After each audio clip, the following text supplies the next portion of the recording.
We began with the vote 2012, the election only 4 weeks away, and political ads are everywhere, even in your mailboxes. TV 20's Chris Gilmore joins us now. Chris, absentee ballots were mailed out over the weekend in Alachua County.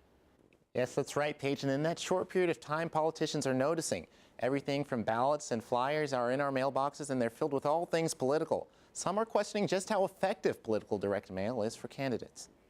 I'm really excited about voting. It's actually my first year to vote, and I'm really excited about doing it. But with 4 weeks left until the big day, there's lots of work to do for many politicians, and one man is willing to help. You want to go out and do a mailing and put a first-class stamp on it, that's great, but if you come see us, we'll save you about half that in postage. On a local mailing, get you 20 cents a piece, which is significant savings when you add it up. For a mailing job on about 3,000 flyers, Calvo says customers can save at least $600.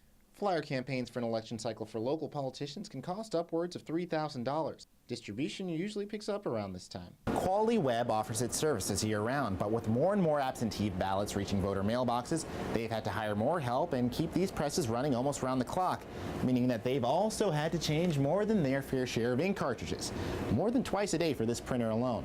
Calvo takes savings a step further for candidates by checking addresses he received from campaign managers through the National Change of Address database through the post office.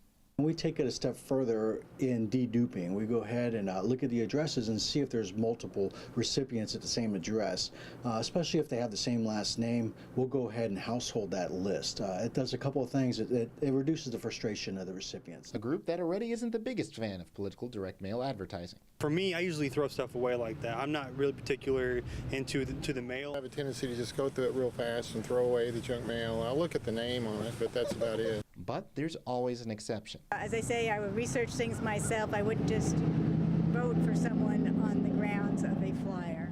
Name recognition is enough for some candidates who rely on multiple forms of media, but Calvo stands by the power of print. Helps educate the voters, educate the populace as to what you're doing, what you'd like to do, helps generate support, and helps, again, educate you and at least get you started. And for those of you that were able to make the registration deadline of today, early voting starts in Alachua County on October 27th. Chris Gilmore, TV 20 News.